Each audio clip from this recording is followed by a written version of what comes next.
Hello, everybody, and today is Tuesday, March 24th. So, we're going to be looking at what really is going on today with that crazy weather that we're seeing on the map right now. So, this morning, obviously, there is a low pressure system that is pushing off the eastern coast, bringing snow to Maine, and then obviously a lot of rain off the coast. But let's look back towards the low that is near Oklahoma and the panhandle of Texas, and that is going to lead to something that could be very powerful today and into tonight. So we're looking at the 12Z reading right now, and let's look at, that low pressure is still there, but it's being pushed by a high pressure over the Rockies. But looking at that low pressure, look, there's kind of on a line right there, which is that's going to mean some heavier winds with this system. And with this system, we're obviously going to get a lot of rain. But looking at the low, you're going to see some spin with that. So look at the northeast part of Oklahoma and the southeast part of Kansas. We're going to see maybe some rotation in that, and that's going to bring maybe some of that higher wind potential into the day-to-day whenever we see the storm kind of whipping out. And that also is going to allow us, we're going to look at a little bit later, some potential severe weather in parts of Tennessee. So continuing tracking this system, we are seeing that really, in this image, it drops out almost, that low pressure does. Well, we see that over towards the eastern part of Tennessee and where the Carolinas meet in Georgia, we are seeing that there is a lot of that orange color, which on the general precip is going to mean some heavier storms, some more severe ones. So we're seeing, obviously, it's still that line that is going, pretty much from the southeast to the northwest, and that is going to be kind of looks like it's going to be a storm system that could potentially carry some squall lines. But really a look at here is kind of that kink in that line in the eastern part of Texas right there that could lead later in the day to some more severe systems and the more severe storms. But really, the general precip doesn't do a good job of showing this, so we're going to have to look at that here in a little bit of what exactly is going to be happening inside of that.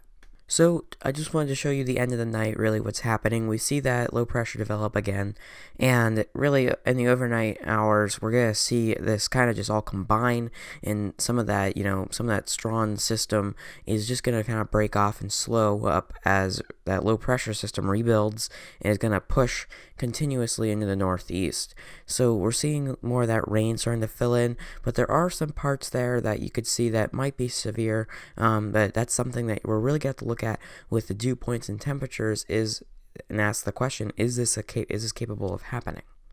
So first we'll look at the temperature anomaly in degrees Fahrenheit at 18Z, just because that is the hottest time of the day. Well, we're looking, and where that system is going to be at that time is actually where some of those cooler temperatures are. So we could see it's like 3 below, 4 below, 5 and 6 below in some places, and maybe in parts of Missouri we might hit 10 below, not 10 below zero, but 10 below average. So what that is all showing here is as this storm is going through, it's almost developing as kind of a warm front almost, because look just south of where that line is at. So imagine that green, where that rain is at, is where the blue is at. So where that red is at right there and where that white's at, that is behind the system. So you can kind of see that this system is it's cooler in the system, and then just below it is where it's heating up. So out ahead of it is entering cooler air, which is going to be a problem for it to keep developing as it gets into the later hours of the day, because it's not entering a more moist and humid atmosphere. Rather, it is going into a cooler atmosphere. Now, it could still carry some of its energy as it's being pushed from warmer air, but looking at the kind of up in the northern plains and stuff, where it's 20 degrees above average, we're not seeing anything that's going to be guiding this. So don't expect anything overnight tonight that will be allowing this to rebuild again. So looking at dew points, this is this morning, and it is something that, dew points are very good to look at to see, where might this moisture kind of pack a punch. So we're seeing that punch again into the Nebraska area, and really we see in Oklahoma and parts of some really humid temperatures. It's in the 60s and stuff, which is pretty good for some rain development. So you might see a few occasional rain showers throughout the day, but looking where that rain is going to be, we're seeing that little bit of a kind of tail into the eastern part of Tennessee, where we could see potentially some, more humid temperatures, which will allow some convection throughout the day today.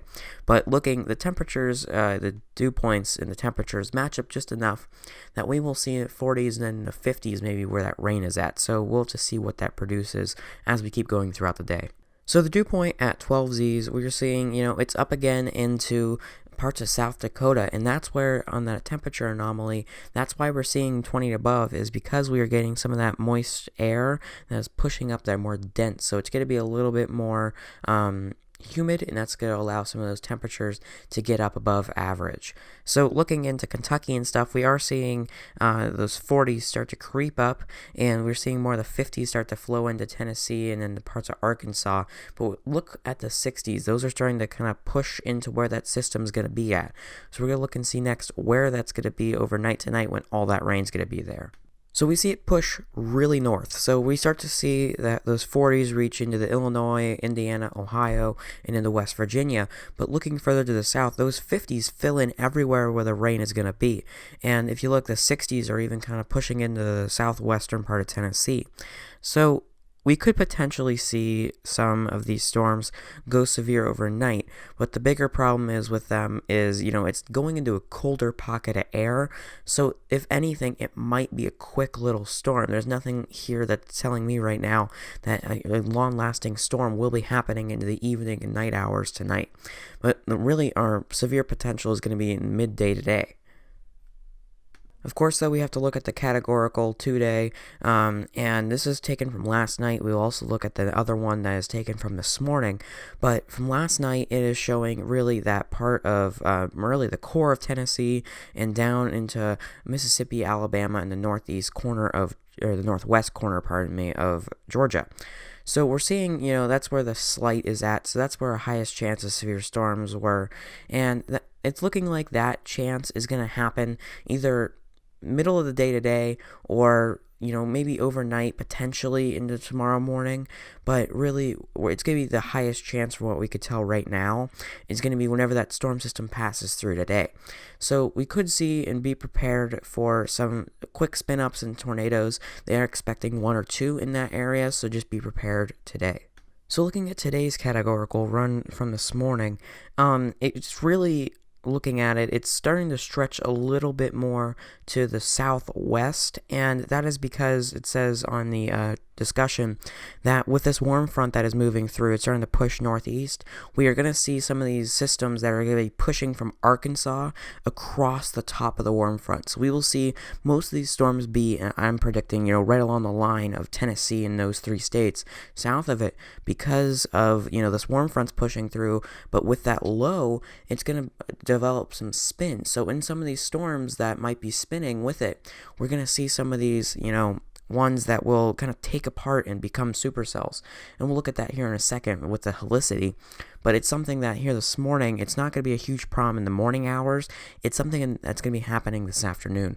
Looking at the energy helicity index, there's nothing here that's popping out, surprising me, in Tennessee, obviously, but looking towards the western part of Oklahoma, we do have where that low is at, the most helicity there, and that is, these storms are producing, you can kind of see that warm front that is starting to be produced along the kind of parts of Texas and then across into the southern states. But looking at, where the most orange is at, where that's our 3 and 4 range, we're seeing it there in the panhandle of Texas into Oklahoma. So this morning, it's not something I expect to see any big severe storms out of. Could be a few that pop up, but it's not a huge problem right now, and that's mostly caused due to the low. But looking at all this, it's showing what could potentially happen later in the day. So looking at the 12Z, however, we are seeing, it's very little amounts. There's some in Alabama, but that's just some of the scattered storms that are going to be moving through there this morning. But there is that line that goes really from the southeast part of Oklahoma right to the center of Texas. So that's something we're going to have to watch and see is where is that energy going throughout the day? Where is this energy being distributed?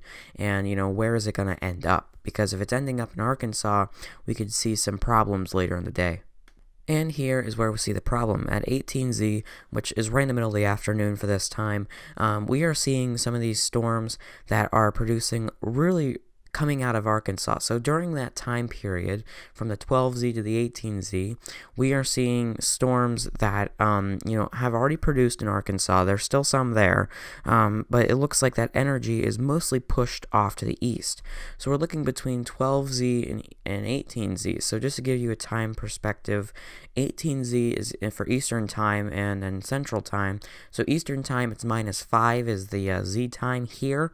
So really, we're looking at, for the 18Z, we're looking at a 1 p.m. time here. So right around 1 p.m. is where we're seeing these storms that are, and maybe 1 p.m. noon, we are seeing these storms that have already moved through Mississippi. So they're going through Mississippi and into Alabama, but you can see where that blue is at. Look at Georgia. So we're going to see some thunderstorms in Georgia. Don't expect a ton to really go severe in that part, but what I'm concerned about is you see how there's no gray out in front of that blue in the northwest part of Georgia? I think this is going to be maybe potentially a squall line with that warm front because it's not going into any new energy, which means it is creating its own roll effect, which could be a problem later in the day. If this continues this way, we could see that gets severe in the Tennessee, which is right along where this is going to be at. So we could easily see, the severe storms be right in this blue, which isn't something that happens a ton. There's normally some orange and some red with this in this scan, but it's something that could happen. So let's look at the SIGTOR next, because that's going to show us, where in that blue do we have the highest chance of these tornadoes. But just before we get to the SIGTOR, let's look at the supercell comp for today, because this is the surface-based one, because this is going to be where our highest chances of supercells are going to be at. So really, in this, if it's blue, there's probably going to be one, or there's probably going to be a few. And so checking our chart at the bottom, it shows us that blue is from 5 to 10. So that's going to be really, how many there are, or how many, what's the chance of them. So really, we see that lighter color in the middle where it could be up towards 10. So looking at the morning hours, we're going to see those groups of thunderstorms right where that helicity was through the west part of Texas, or the east part of Texas, and up into Oklahoma. So with the energy die-off, we're leaving the 12Z because it's just there's not anything there. It's 1 or 2, maybe 3 at the most. So it's not anything we need to be looking at now. But let's discuss the supercell comp of the 18Z, because this is something that's going to be, right there. That's what's going to be affecting the most. This is that line of thunderstorms. So really, we're looking at them, and you could see there's a little sliver in Georgia, but we're not going to worry about that right now because it's not a big enough area that we're going to be talking about that. Let's start to push into the Alabama portion of it. So that northeast corner of Alabama is where we're seeing that kind of group of that blue. Well, that's going to be, it matches up perfectly with the other helicity and the other indexes that we're seeing, with that dew point. That's where we're going to see some convection. So from there, moving northeast into Tennessee, that's where we're seeing these storms developing. So overnight tonight, it could, I'm going to call it the early evening hours, is where we might see some of these storms produce. But they're not going to be long-lived overnight because, once again, the farther north we go, the cooler those temperatures are and the lower the dew points are. So really, it's kind of its last stand as it enters into Tennessee and into Kentucky. That's the highest it will go with the severe potential.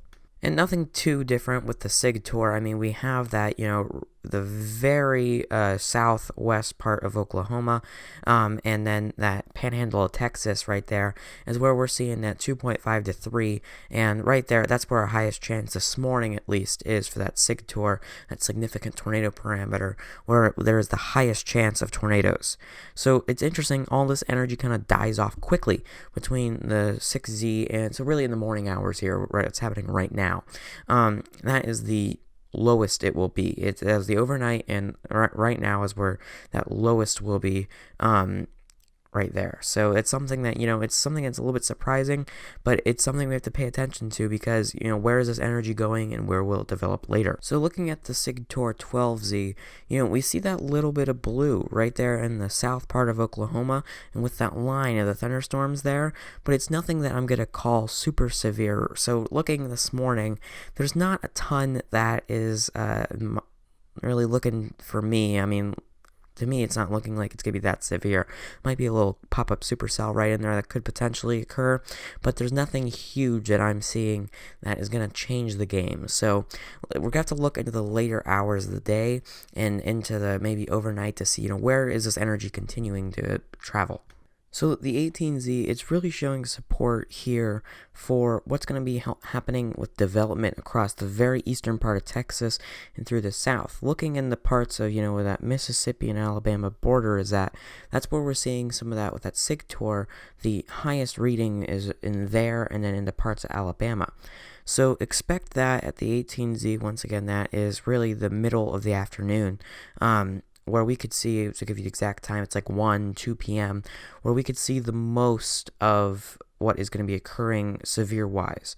So the 18Z is showing us, what the height of the day is, but wait a second, we still have the evening. So that warmth that we saw that is going to be kind of traveling to the north in the evening, we're about to see what that's going to cause. So it might seem surprising, but actually the later we got, it actually got, worse.